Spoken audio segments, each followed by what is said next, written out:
আমার পক্ষ থেকে ভারতীয় জনতা পার্টি বিধায়ক মন্ডলীর পক্ষ থেকে সর্বোপরি আমাকে পার্টির পক্ষ থেকে আপনাদের শ্রদ্ধা শুভেচ্ছা অভিনন্দন ও দোয়া জানাচ্ছি। আপনারা ইতিমধ্যে অনেকে বক্তব্য শুনেছেন, আমি বক্তব্য দীর্ঘায়িত করতে চাই না। আমি এই কর্মসূচির আহ্বায়ক এবং যারা নেতৃত্বে আমাদের আজকে এই মিছিলে পশ্চিমবঙ্গ প্রদেশের ভারতীয় জনতা পার্টির মাননীয় সভাপতি, ভারত সরকারের মাননীয় রাষ্ট্রমন্ত্রী সম্মানীয় ডক্টর সুকান্ত মজুমদার তাকে যথাযথ সম্মান নিবেদন করেছেন। আমাদের মধ্যে এতক্ষণ ধরে বক্তব্য রাখলেন চাকরি চুরি এবং হিন্দুদের অবস্থা তিনি তুলে ধরলেন তার বক্তব্যের মধ্য দিয়ে। আমাদের এই রাজ্যের প্রাক্তন সভাপতি, সর্বভারতীয় প্রাক্তন সহসভাপতি এবং নেতৃত্ব সম্মানীয় দিলীপ ঘোষ মহোদয় প্রাক্তন সাংসদ, আমাদের আরেক প্রাক্তন সভাপতি বর্ষিয়ার নেতা রাহুল সিনহা মহোদয় রয়েছেন। আমাদের পার্টির সম্মানীয় সমস্ত নেতৃবৃন্দকে আমি আন্তরিক শ্রদ্ধা জানাই, সর্বদলীয় অভিনন্দন জানাই, মোর্চা সেলের কর্মকর্তাদের অভিনন্দন জানাই, আয়োজক জেলা উত্তর কলকাতাকে অভিনন্দন জানাই, প্রেস মিডিয়ার বন্ধুদের ধন্যবাদ জানাই এবং আগামীকাল বাবা সাহেব আম্বেদকরের জন্মপূর্ণ জয়ন্তী এবং আগামী পরশুতে আমাদের পয়লা বৈশাখ, আমি সবকিছুর অভিনন্দন এবং শুভেচ্ছা জ্ঞাপন করি। আপনারা জানেন যে আজকে আমাদের এই কর্মসূচি যেদিন পশ্চিমবঙ্গে 26,000 চাকরি এই রাজ্য সরকারের মুখ্যমন্ত্রীর জন্য বাতিল হল, পরবর্তীকালে 14 শিক্ষক শিক্ষিকা শিক্ষা করে দিলে লন্ডন ধরে গোটা ভারতবর্ষব্যাপী ছড়িয়ে পড়ল। সেই সময় আমাদের মাননীয় রাজ্য সভাপতি কতগুলো কর্মসূচি ঘোষণা করেছিলেন, তার মধ্যে 13 তারিখ রবিবার কোন সাধারণ মানুষের অসুবিধা না করে গতকাল হনুমান জয়ন্তী, আগামীকাল বাবা সাহেব আম্বেদকরের পূর্ণ জয়ন্তী, এগুলোকে মাথায় রেখে আজকে একটি মিছিল কর্মসূচি কলেজ স্কোয়ার থেকে রানীর আসমনি ঘোষণা করেছিলেন। কিন্তু তার সাথে যুক্ত হয়েছে গত কয়েকদিন ধরে মোতাবাড়ি, ফারাক্কা, শামসেরগঞ্জ, ধুলিয়ান সহ আমাদের রাজ্যের বিভিন্ন প্রান্তে রিসরা থেকে বারুইপুর, আমতলা থেকে শুরু করে গোটা রাজ্যের বিভিন্ন স্থানে যেভাবে ঠিক 2019 সালে যখন সিএএ এসেছিল তাকে এনআরসির নাম দিয়ে যে ভয়াবহতা এই রাজ্যে হয়েছিল, এবারে তার থেকেও আরো অনেক বেশি করে আমরা গোটা রাজ্য জুড়ে একদম টার্গেট হিন্দুদের উপরে আক্রমণ, হত্যা, খুন, জবাই এবং হিন্দুদের নির্বিচারে বাড়ি, দোকান, লোক এবং মন্দিরে ভাঙচুর, অগ্নিসংযোগ করে একেবারে পুলিশকে দর্শক হিসেবে দাঁড় করিয়ে রেখে একটা তাণ্ডব গোটা রাজ্য জুড়ে আমরা লক্ষ্য করতে পারছি। এর কারণ হল মাননীয় মুখ্যমন্ত্রী তিনি গত বিধানসভার বাজেট অধিবেশনে আপনারা দেখেছেন বিরোধী দলনেতা সহ একাধিক বিজেপি বিধায়ককে বিধানসভার বাইরে পাঠিয়ে মুখ্যমন্ত্রী সেদিন বলেছিলেন যে আমি যদি এদের আন্দোলন করতে বলি বা ওরা যদি নামের মাঠে সামলাতে পারবেন তো। ঠিক সেই জিনিস আজকে লক্ষ্য করছে বাংলা, বাংলা আজকে সেই জিনিস লক্ষ্য করছে। তাই একদিকে শুধু 26,000 চাকরি চলে যাওয়ার লোক নয়, আমরা প্রথম সর্বোপরি আমরা আমাদের সবচেয়ে বড় নেতা, বিশ্বের নেতা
রাজনীতি পথ পথ করে সরাও, বাংলার হিন্দুদের এক আমরা সংখ্যায় করছি, রোহিঙ্গা মুসলমান বাংলা দখল করছে, একমাত্র বিজেপি পারে।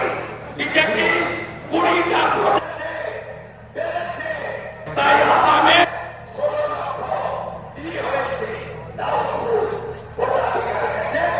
রেশন গেছে, সরকারি সুবিধা গেছে, কথা দিচ্ছে বিজেপি 26শে আগস্ট হিন্দুদের সুরক্ষা দেব, রোহিঙ্গাদের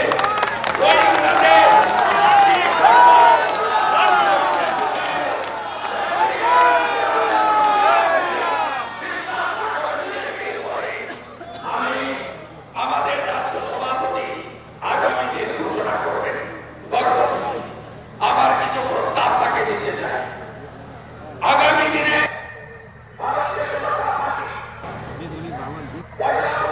পরে একটি দিন এই সপ্তাহে হরগোবিন্দ দাস, চন্দন দাসের স্মৃতিতে বুকে কালো ব্যাজ লাগিয়ে দলের পতাকা, কালো পতাকা সাথে নিয়ে হিন্দু শহীদ দিবস ঘোষণা করা হোক। গোটা রাজ্যে পিতা পুত্রকে হিন্দু শহীদ ঘোষণা করা হোক।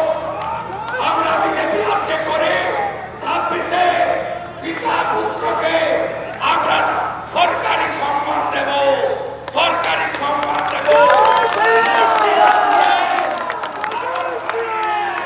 আমরা হিন্দু শহীদকে আমরা সম্মান দেব। লাগাতার কর্মসূচি শুরু কলকাতায় করলে হবে না, জেলায় জেলায়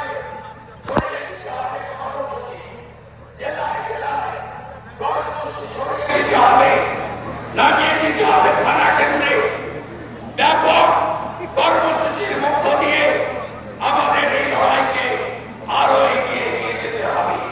সাথে সাথে আমাদের কিছু চাকরি প্রার্থীর সংগঠন, কিছু ওই দিকে থাকা সংগঠন, কন্ট্রাকচুয়াল ক্যাজুয়াল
ভোট দিতে যায় না। দয়া করে 10% হিন্দু বাড়ি থেকে রাজ্যের বাইরে থেকে এসে ভোট করুন। আর ভাগ হবেন না। ব্রাহ্মণ, ক্ষত্রিয়, বৈশ্য, শূদ্র মমতা চাষ করে হিন্দি স্পিকিং, বাঙালি স্পিকিং আমাদের ভাগ করার জন্য ভাগ হবেন না। ওই কথা থাকবেন জমি চিন্তারা তাকে দিয়ে কথা থেকে বলি চিন্তারা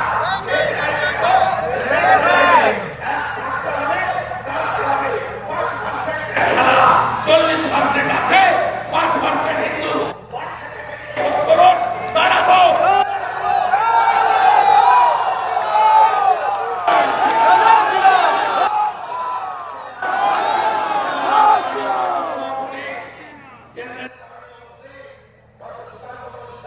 তার বক্তব্য রেখে মিছিলে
যে 26,000